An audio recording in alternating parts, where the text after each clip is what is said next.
warahmatullahi wabarakatuh. Di penghujung tahun 2020, tugas kita sudah mendekati selesai. Artinya bahwa tugas melayani murid untuk semester 1 tahun 2020-2021 tahun pelajaran sudah selesai. Siswa-siswa sudah mendapatkan rapor dan sudah dinikmati rapor tersebut. Nah, untuk Bapak Ibu gurunya bagaimana? Bapak Ibu gurunya terus apa? Terus maju. Maju apa? Maju berkelanjutan. Untuk maju berkelanjutan itu kita membutuhkan apa yang namanya PKB. Singkatan apa PKB di dalam pendidikan ini? Berkelanjutan. Dalam rangka apa? Dalam rangka pendukung PPGP. Apa itu PPGP? Apa itu Bu Nanda? Pengembangan profesi guru pembelajar. Jadi dalam PKB ini sebagai pendukung pengembangan profesi guru pembelajar. Nah, guru pembelajar itu yang bagaimana? Yang pertama, guru pembelajar itu harus dapat pengembangan diri. Yang kedua, mempublikasikan ilmiah. Yang ketiga, karya inovatif. Nah, terkait dengan pengembangan diri di sini ada dua. Yang pertama adalah diklat, pendidikan dan latihan. Diklat apa?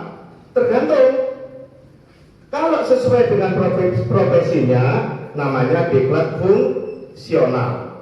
Kalau tidak sesuai dengan profesinya, itu diklat teknis. Ya, Pak Somad mengikuti Adiwiyata. Nah, ini berarti diklatnya diklat teknis. Pak Nabi mengikuti pelatihan untuk membuat siswa kelas 6 nilainya lebih bagus. Nah, ini diklat fungsional. Yang kedua, pengembangan diri juga dapat dilakukan dengan KKG, yaitu kegiatan kolektif. KKG tidak boleh sendirian, secara kolektif. Ini ada nilainya. Setiap kali kegiatan 0,1. Kalau ini nilainya 1 selama 30 jam. 30 jam itu selama 4 hari. Biasanya 4 hari itu ditempuh 2 hari on, 2 hari in, 2 hari in, 2 hari on. Nah itu. Yang kedua, publikasi ilmiah. Apa itu yang harus dilakukan? Presentasi di forum ilmiah. Jadi Bapak Ibu kalau punya karya, itu harus dipresentasikan di forum ilmiah. Kemudian yang kedua, publikasi ilmiah dalam bentuk penelitian. Apa itu? 1. Laporan hasil penelitian. Yang paling gampang di sini adalah penilaian tindakan kelas atau PTK.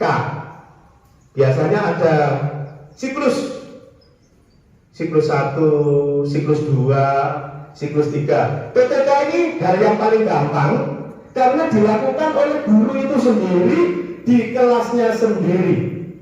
Nah, sekarang ini daring. Bagaimana? Guru masih bisa melaksanakan penilaian tindakan kelas secara daring. Ya. Kemudian juga makalah tinjauan ilmiah. Ya. Membuat makalah tapi sifatnya ilmiah. Kemudian tulisan ilmiah populer. Nah, tulisan ilmiah populer ini masuk dalam kelompok IC. Yang Bapak Ibu lakukan ini, yang hari ini IC diberi hadiah oleh Dinas Pendidikan Kota Surabaya, tapi hanya untuk juara 1, 2, 3 kategori TK, SD, SMP. Kemudian best practice, ya. Selain tulisan ilmiah, juga best practice. Best practice, best itu artinya baik atau terbaik. praktis, ya yang bisa dilakukan. Best practice itu dapat dilakukan 3 bulan. Contohnya, ini awalnya belum baik, kemudian menjadi baik. Inilah dinamakan best practice. Kemudian yang ketiga dari bagian publikasi ilmiah adalah publikasi buku. Bapak Ibu bisa membuat buku teks pelajaran, dapat juga membuat diktat atau modul, juga buku bidang pendidikan, karya terjemahan, dan buku pedoman guru. Buku pedoman guru ini 1 tahun nilainya 1,5. Silakan dibuat. Ini yang paling gampang, buku pedoman guru. Buku teks pelajaran, silakan. Tentunya yang sekarang mengacu pada kurikulum 2013. Kemudian untuk diktat atau modul, ini sebenarnya Bapak Ibu sudah biasa ya. Dulu-dulu itu sudah sering menulis, membuat diktat, membuat modul untuk siswanya. Ayo kita galakkan membuat modul diktat secara daring, dan jangan lupa disimpan semuanya itu di perpustakaan. Harus dimintakan tanda tangan kepada koordinator PKB yang sementara ini juga merangkap kepala perpustakaan, yaitu Bu Rini Lestari. Yang terakhir, karya inovatif. Apa itu? Teknologi tepat guna, yaitu membuat karya sederhana ataupun kompleks. Ya.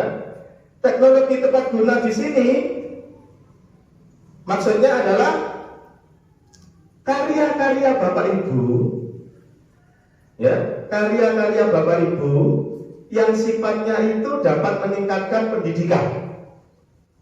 Ya. Misalnya domino, kita sudah tahu bahwa domino ini sebuah permainan judi. Maka domino ini bisa diubah menjadi matematika, yaitu kan ada 2 sisi, atas dan bawah. Kemudian kalau ini 1/4 supaya menjadi 1, maka nanti ditambahkan ke 3/4. Contohnya seperti itu. Kemudian yang kedua dari karya inovatif ini adalah menemukan menciptakan karya seni, karya sastra. Kalau guru PJOK senam, menciptakan senam. Kemudian seni rupa, musik, busana. Kalau guru tari, di sini ada guru tari yang namanya Bu Kartika, itu nanti masuk dalam kelompok menciptakan karya seni tari. Dari menciptakan tari apanya? Ya jenis tarinya, termasuk koreografernya, nanti gendingnya apa. Nah seperti itu. Yang terakhir, memodifikasi atau membuat alat pembelajaran atau alat peraga atau alat praktikum. Kalau alat peraga itu sesuatu yang dibuat untuk ditampilkan kepada siswa. Pak, alat peraga itu sudah banyak, nggak masalah. Bapak Ibu memodifikasi, jadi mengubah sesuatu yang sudah ada, tetapi diberi tambahan. Contohnya, membuat lampu lalu lintas.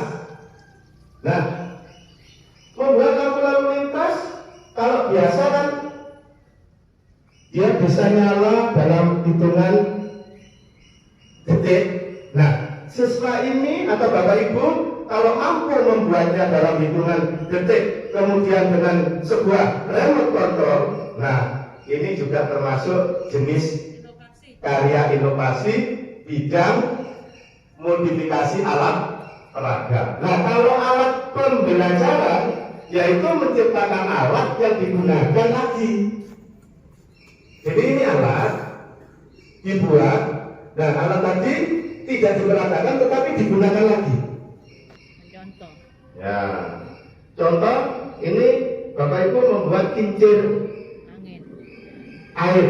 Nah, kincir air itu biasa. Nah, ternyata kincir air itu mampu membuat ikan lele hidupnya lebih bahagia, yaitu dengan nanti dihitung sistem putarannya.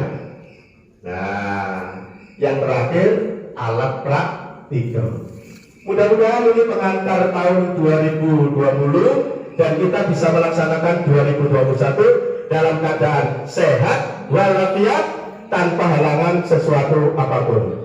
Terima kasih. Wassalamualaikum warahmatullahi wabarakatuh.